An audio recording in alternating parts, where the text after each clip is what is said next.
Orson Welles was a giant of a man in every sense. Big talent, big personality, big achiever. In theatre, radio and films, Welles was one of the 20th century's dominant forces, a flamboyant figure who lived life to the full. Welles' masterpiece was, of course, Citizen Kane, which he directed at the tender age of 26. But he'd already established himself as a young genius and something of a maverick with the international success of the notorious War of the Worlds radio broadcast. He talks about it here in the 1955 episode of a BBC series called The Orson Welles Sketchbook. Well, we did on the show exactly what would have happened if the world had been invaded. That little music playing and then an announcer coming on and saying, "Excuse me, we interrupt this program to bring you an announcement from Jersey City. Jersey City has just fallen." Take you back to our studio, a little organ music, and then another interruption, and so on.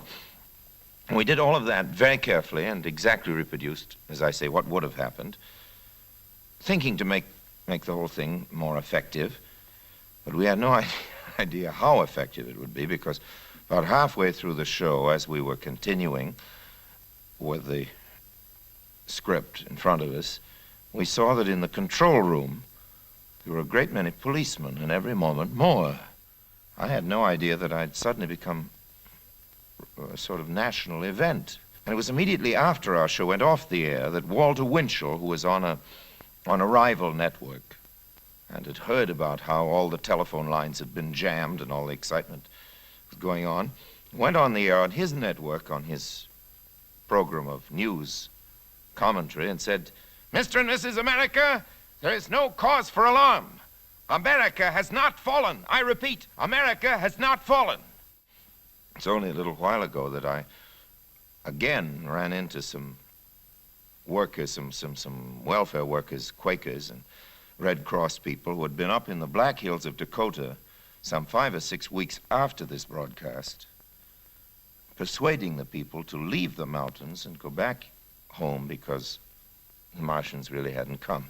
And it was some, I think 4 or 5 years later, I was on the air doing a show, very polite show with a lot of people, choruses, singing, and so on. Well, that's a typical solemn Sunday broadcast on commercial sound radio in America at the time, with full choir and orchestra and everything else. And for some reason at this time, this particular Sunday that I've illustrated, we were doing a patriotic broadcast with excerpts from Walt Whitman and I don't know what else, Norman Cohen, all the rest of it, choirs humming melodically and so on. And I was in the midst of some hymn of praise to the American cornfields or something of the kind, when suddenly a gentleman darted into the radio studio, held up his hand and said, "We interrupt this broadcast to bring you an announcement.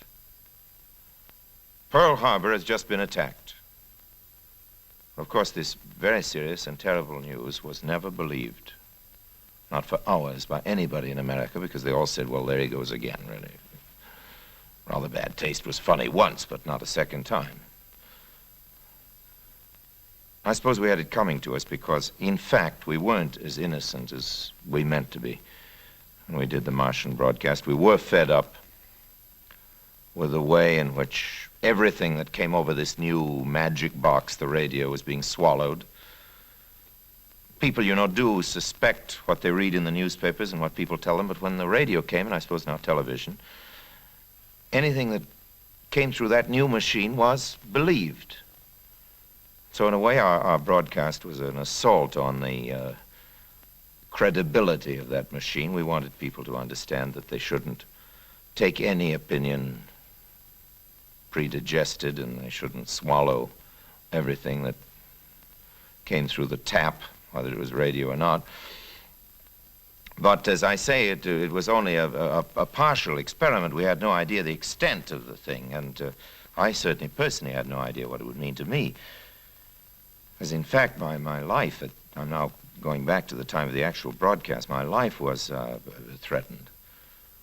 There was somebody, as a matter of fact, who kept telephoning about every quarter of an hour saying, You will die on the opening night of your play. As a matter of fact, the opening night of my play was the night after the broadcast. It was a play called Danton's Death that we did in my theater, and which, incidentally, was a horrible flop.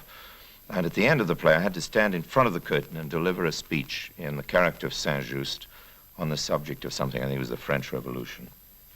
Anyway, I had to be alone in front of the curtain in a blazing white spotlight. And I promise you that I've never been so terrified in my life.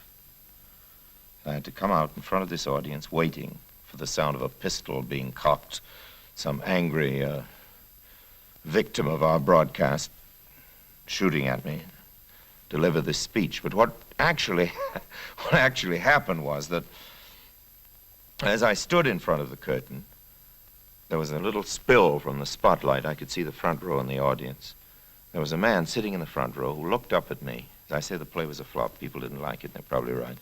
A man who looked up at me as I opened my mouth to speak, raised his hand, looked at his wristwatch, looked at me, went, folded his arms. Well, I assure you that I would rather have been shot. At least that's the way I felt about it. The notoriety that came with War of the Worlds had Hollywood throwing itself at Welles. He was offered a contract guaranteeing him total artistic freedom to make the film of his choice. What he chose was Citizen Kane. Welles co-wrote, produced, and starred in Kane, and his directing broke new ground, changing cinema forever. It wasn't a hit when it came out, but quickly came to be considered one of the great movies. And stories of how it was made continuously fascinate television interviewers and audiences. Is it true that when Citizen Kane was being made, that people actually tried to stop it being made? And is it true that Randolph Hearst, the newspaper tycoon, took it as being an attack on himself and tried to stop it when it was made being shown? To the first part of your question, there was indeed a very definite effort to stop the film during shooting by those elements in the studio who were attempting to seize power, because in those days, studio politics, particularly RKO and indeed many of the big studios in Hollywood, were very much like Central American republics. And there were revolutions and counter-revolutions and every sort of palace intrigue, and there was a big effort to overthrow the then head of the studio, who was taken to be out of his mind because he'd given me this contract, which made the making of these films possible. And stopping me or proving my incompetence would have won their case. Mr. Hearst was quite a bit like Kane, although Kane isn't really founded on Hearst in particular. There are many people sat for it, so to speak. But he was like Kane in that he wouldn't have stooped to such a thing. But he had many hatchet men, editors and representatives of this great network of newspapers all over the country. And to get in good with the chief, there was a good deal of very strong hatchet, including an effort to frame me on a criminal charge, which a policeman was good enough to tell me about, as sensational and silly and dangerous and gangsterish as that. Was Mr. Hearst's staff absolutely wrong? I mean, when you say that it was based on that kind of man, was he really stronger in your mind than just being that kind of man? Well, let me ask you if you think he was libeled. Well, I don't know him, I see, yes. Well, do you think that the figure of Kane himself is a deeply unsympathetic figure? In No. the Soviet Union, for example, the film has been forbidden general distribution because this important capitalist and newspaper tycoon and anti-social and crypto-fascist figure, etc., to quote all the slogans, is too sympathetic, and for that reason it's not shown, never has been. When you read about Citizen Kane, a lot of the things you read suggest that it was a very big social document, a massive attack on big American institutions of the day. Now, I've always seen it rather as a story, to be honest. Naturally, any story has got its implications, but I've seen it as a story. I'd like to know what your intentions were. Did you mean it as a social document or as a story? I must confess to I must answer this in a way that I loathe.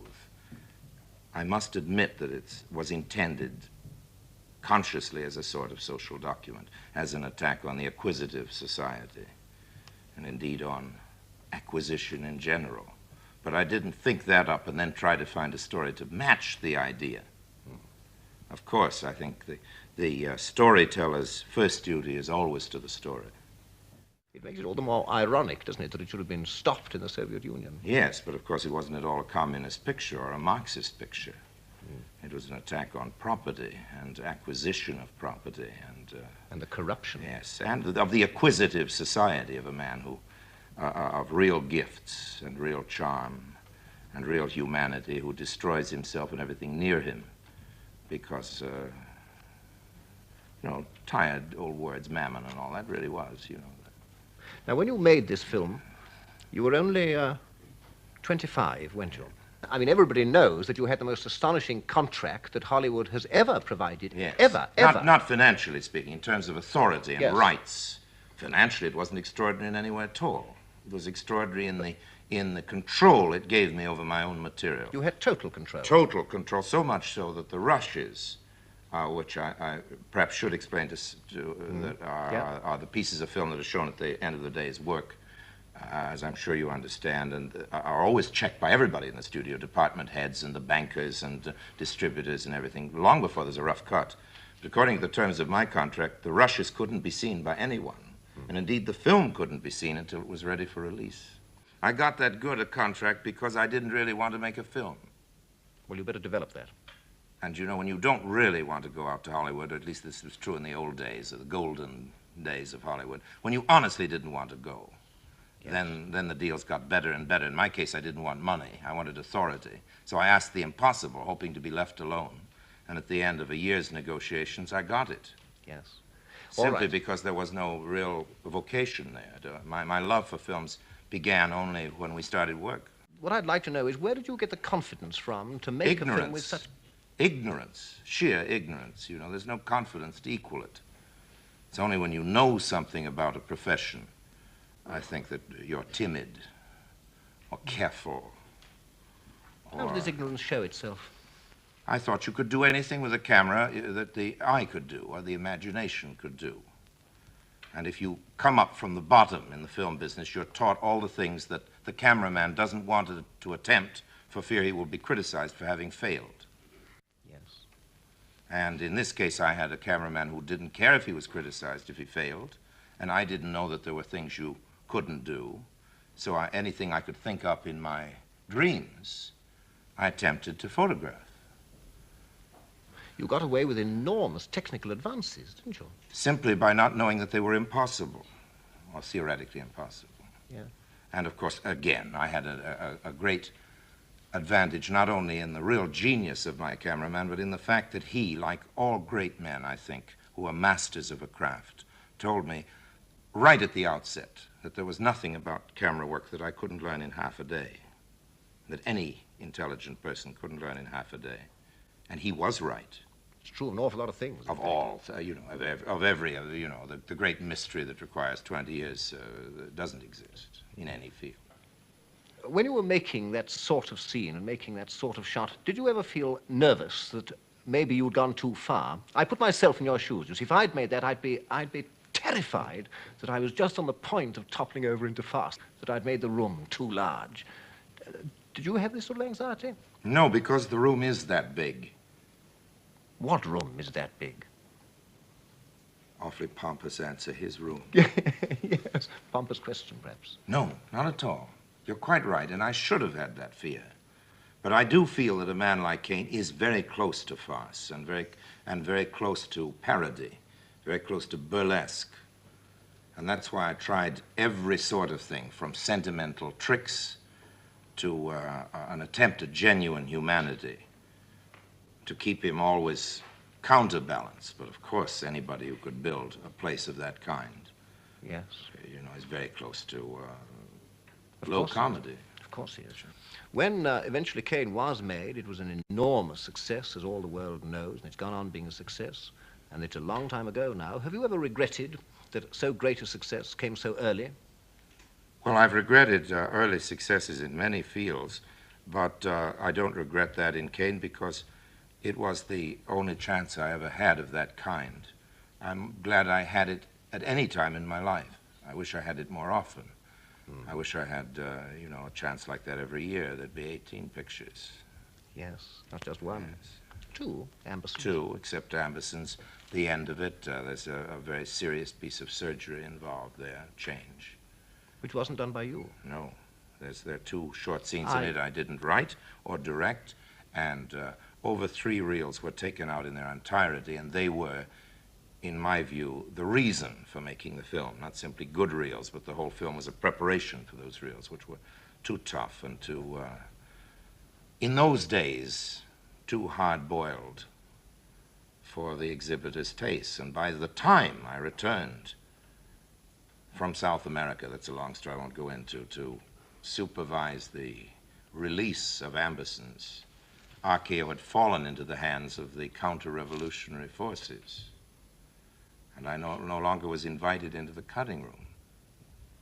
You've been denied the cutting room before. Several times. Just yes, recently, happens constantly. on a touch of evil. Yes. That's happened really quite often to extremely individual filmmakers. I'm not saying it isn't a qualitative thing, it's a style, and there's a certain kind of filmmaker who really wants to make the film entirely on his own. And that sort of fellow is the sworn enemy of the system. So the system is, and the system is at great pains to denigrate such a person. Not only myself, but many people like myself, and that's happened in Russia as well as here, America. It's happened in England. It happens everywhere in varying degrees. Seeing that this sort of thing happens, they rightly regard the artist as the enemy of their profession, you see. What do you think of Hollywood, Orson? I'm not at all against Hollywood. Not at all. It's I think, a remarkable community with a great history and a very entertaining place to work in. The obvious things against it are so obvious, there's really no need to list them over again. Anything you can say about Hollywood is true, good and bad. There's no extreme statement that doesn't apply, I think. I have heard it suggested that Citizen Kane is in some sort of sense autobiographical. The notion that Kane himself is some sort of version of myself, I'd really fail to recognize. Maybe out of blindness, but it seems to me that Kane is everything that I'm not, good and bad. After Citizen Kane and the magnificent Ambersons, Wells fell out with the studios. He directed his estranged wife, Rita Hayworth, in The Lady from Shanghai, but it was a financial disaster. The rest of his career would seem struggle to make the films he felt passionate about, funding his own productions with money earned from acting roles. It was on the 1959 film Ferry to Hong Kong that I got to work with him and found him to be funny, warm, generous, and sometimes difficult. And he was a great storyteller, as he demonstrates here, talking about his childhood with David Frost in 1970. Who had the greatest influence on you, your mother or your father? My mother. She died before my father did. She died when I was 8, but no question about it. She was an absolutely extraordinary woman. She sounds fantastic. She was a imprisoned suffragette, yes, and a crack and rifle pacifist. She was a violent radical, a great concert pianist and beauty. She was one of those crack shot. Crack shot. Everything, you know. She really was quite a super lady. That's incredible. Yeah. And in fact, you were reading fluently when you were 2, according to one. No. Not true? Of course not. No? No? No? When I was 3.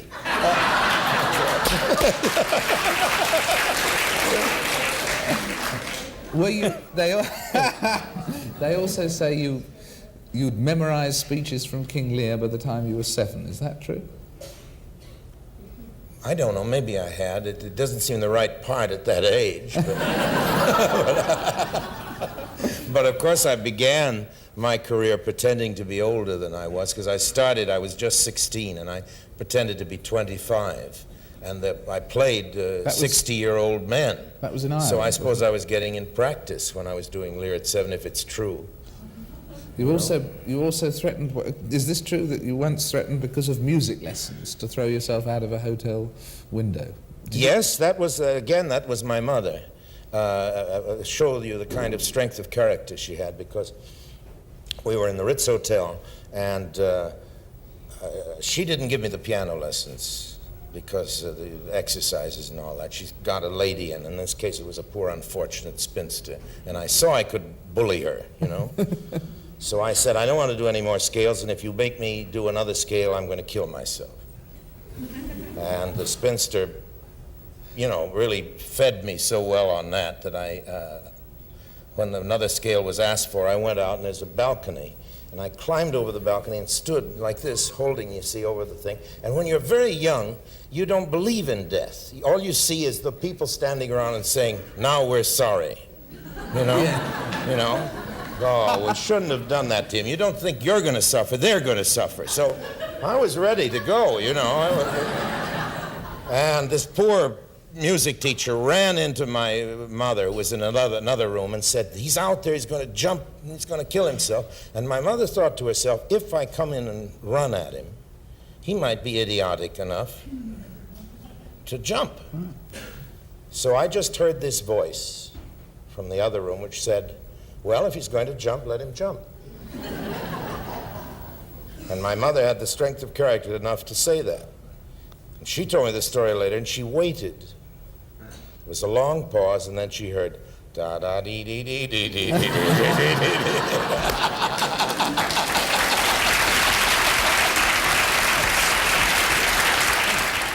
And it was in Ireland you first acted, wasn't it? Yes, that was to get out of school. I had a scholarship for Harvard. I'm a dropout.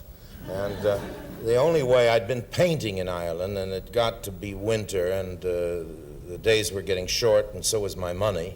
And I knew I was going to have to go back to America and go to this dreaded school of learning. So I went backstage to the Gate Theater and told them I was a famous star from the New York Theater Guild, and just as for the fun of it, I'd like to stay with them and play a few leading roles.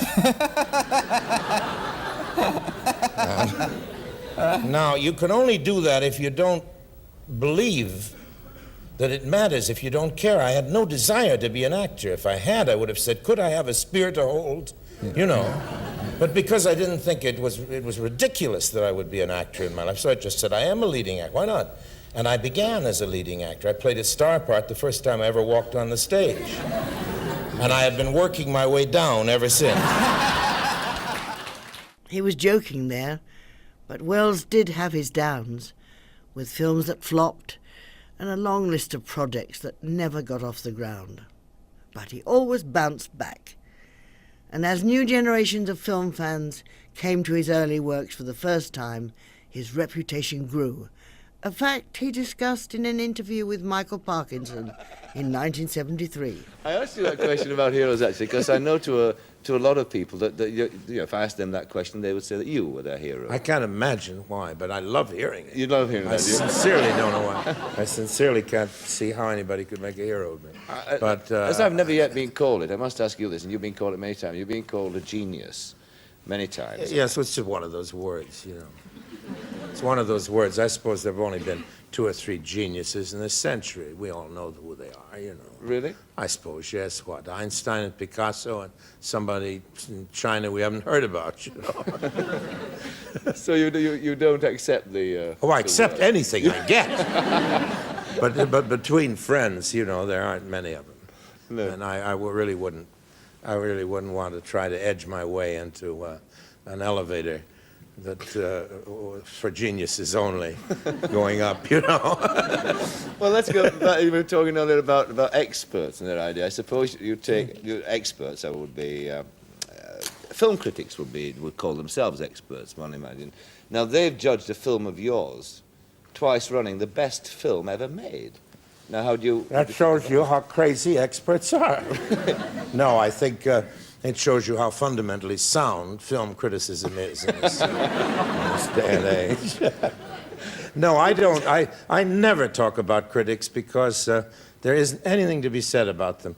If they criticize you, anything you say is sour grapes, and if they like what you do, you should shut up. You know, there's no way of criticizing the critics. Do they ever wound you? Deeply, yes. I can remember every bad notice I've ever had. Really? I can remember one I got when I was 18 years old in Salt Lake City, when I played Marshbanks with Catherine Cornell, and I was described as a sea calf whining in a basso profundo. And I'm sure it's an absolutely accurate description of that performance, which must have been abominable. But it still goes through my head before I go to sleep at night, along with 1,000 other litanies of the same kind. I have a misfortune, is that it isn't out of modesty. It's, I suppose, some form of masochism. If so, it's the only thing that I'm masochistic about. But I do remember all the bad notices, and I do forget or take not very seriously the good ones. Yes. And the other curious thing is that you genuinely do not like talking about your work in movies at all. No, because it's no. done. I really don't. You know that. That isn't because we've got cameras on us. No. My family has never heard me say a word about any picture I've ever made. I just find that very, very curious indeed, because, you know, the number of people I have interviewed, film directors, film actors particularly, I mean, that's all they can talk about. Well, I'm sure they can talk about things, but they like to talk about it. A lot of directors and actors like to run their movies. You know, their idea of a happy night at home is to turn on the projector and see one of their pictures again, you know. And I can't think of anything more horrifying, you know, because you can't change it. Yes. What can you do about it? Yes.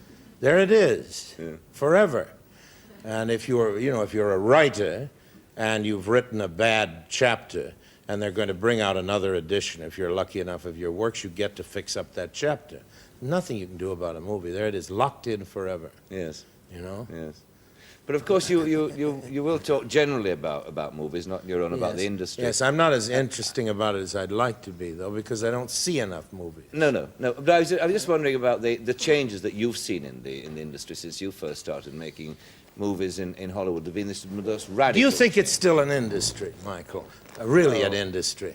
It's not an industry like it used to be, that's for sure. And I wonder if it really was. I think it was I think it always was show business, and that when there were big studios, which still existed when I went to Hollywood, but were in their very last days as golden age big studios, I think they were pretending to be factories, and it was still show business. It's true they were grinding them out and all that, but it's show business. The true industrial process cannot be as helter-skelter and idiotic as every form of show business is. Otherwise, every car we'd get in would break down after the second block. I can't believe the rest of the people are as stupid as we are. But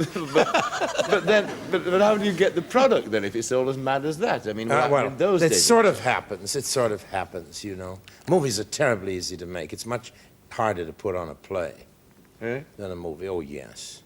You see, because what's hard to do is to make a very good movie.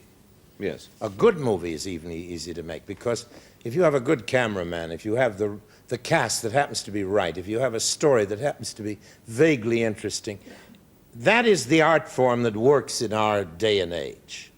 So that it would be very hard to write a great play in blank verse today, but I think it was pretty easy in Elizabethan days to write a good verse play. Yes. Not a great one, but a good one. Yes. And it's damn near impossible now because it has nothing to do with our culture. Yes. But somehow, a good movie gets itself made even by a lot of second-rate people. Yes. You know? Yeah. A very good one is, of course, another thing. Yes.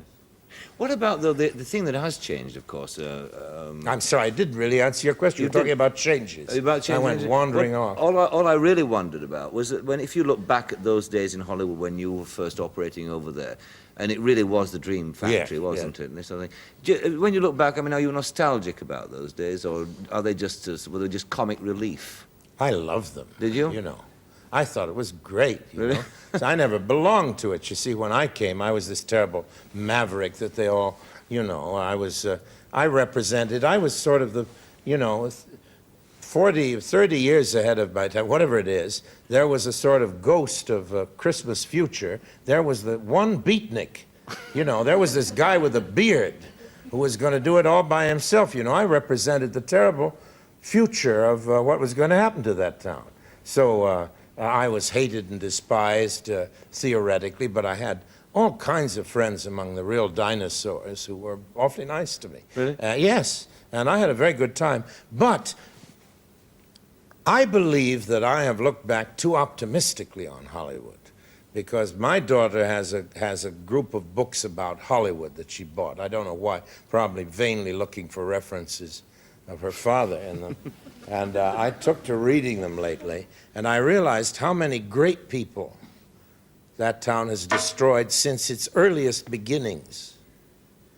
How almost everybody of merit was destroyed or diminished, and how the few people who were good who survived, what a great minority they were. And I suddenly thought to myself, why do I look so affectionately on that town? It was because it was funny, and it was gay, and it was an old-fashioned circus, and everything that we're nostalgic about. Made it funny and gay when it was really happening. Yes. But really it was a brutal place. Yes. And when I take my own life out of it and see what they did to other people, I see that the story of that town is a dirty one, and its record is... Yes, you were saying about it being rare for directors to be very fond of actors and acting. And I was saying that Carol Reed, nobody ever loved acting more than he did, and was passionately interested in his actors and in the process of acting, without the remotest feeling that he was imagining himself in that position or imposing himself. He was the real actor's director. His joy was in your work, not in seeing something of his come to life. He was exceptional in that case. And did he invite your collaboration? Oh, yes, he invited everybody's collaboration, as I do. That's why I loved working. His style was so much like mine in the respect that he wanted any suggestion he could get. I've always, I can tell you scenes in pictures of mine that were suggested by members of the crew. You know, anybody can make a suggestion. That doesn't mean they get to have it in the picture, but if it's good, it goes. Sure. And he welcomed it. And so that at an earlier time, when I was being interviewed in another language, I gave the impression that I'd somehow co-directed my scenes and that's not true. And I never meant to say that or give that impression. I was, however, to a large extent, the author of the dialogue of Harry Lime. I never argue about the direction, but I usually come up with a rewritten scene. That's the headache they have to put up with. And then if they don't like it, I'll go back to the other. But I go back home at night and write next day's scene and hope they'll take it instead of what it is. But I never would tell a director, would you do that or something, unless they asked me. Do directors often tell you how to do things when you're acting? Oh, yeah, sure. Sure. Or I had one director in England who was wonderful. About halfway through every take, he'd say, "Cut. Cut." There'd be a long silence, and I'd look at him, you know. I'd say, "How would you like me to do it?" Just do it again. So we'd do it again, and then there'd be this cut. We went through the whole picture like that, and I never knew what was giving him this pain. Have you found yourself turning down really substantial parts because you wanted to get on with directing? No, I haven't been offered them. I would have sold my soul to play the Godfather, for instance. You know. But I never get those parts offered to me at all. Why have you accepted so many parts, no matter how well you may have done them in the end, that were basically from bad scripts? To live. I have to live in the, you know, if you're going to try to finance movies and live, you have to earn your money somehow. And I've done, most of my movies have been movies I didn't want to make. I've never done a movie that I disapproved of morally. The last star part that I was offered was Caligula, and I refused it on moral grounds. And yet there I would have been playing the leading part in an $8 million picture. And it would have been nice to do that, but I didn't even have a moment's doubt about not doing it. And the same thing would be for a political reason or anything like that. I've turned down a lot of things for those kind of reasons, but no great parts. I haven't had any great parts offered me, only a few good ones in all these years. They hire me when they have a really bad movie and they want a cameo that'll give it a little class, you know. So every time I do one of those things, I chip off something more from me as an actor. It's a kind of, you know, you're in liquidation when you do that. And that's why I hope to avoid it. Now that it looks as though I have a chance to direct a couple of more movies. And I've got a couple of good parts I've written for myself. It's the only way I know how to get them. Nobody else will. Yes. So I played all the great parts in the theater by running. You know, there's an old Yiddish saying in the Yiddish theater that the star is the man who owns the store, you know? So some of my stores have been rather small establishments, but I was the star because I owned it. I think I made essentially a mistake in staying in movies but it's the mistake I can't regret, because it's like saying I shouldn't have stayed married to that woman, but I did because I love her. I would have been more successful if I hadn't been married to her, you know? I would have been more successful if I'd left movies immediately.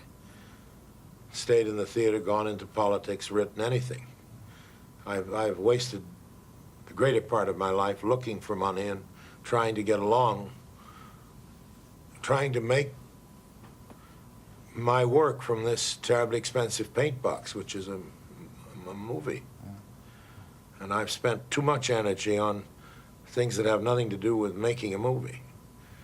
It's about 2% movie making and 98% hustling. It's no way to spend a life. Do you feel that's going to go on? Oh, I'm going to go on being faithful to my girl. I love her. I fell so much in love with making movies that the theater lost everything for me, you know. I'm just in love with making movies. If he'd never made a movie after Citizen Kane, Welles would still have gone down in cinema history. But that love of filmmaking was with him to the very end. 3 years after that interview, at the age of 70, he died from a heart attack at his home in Hollywood. The man who made the perfect picture when he was 26 was found at his typewriter, where he'd been working on a new script, doing what he loved best, right up to his final moment.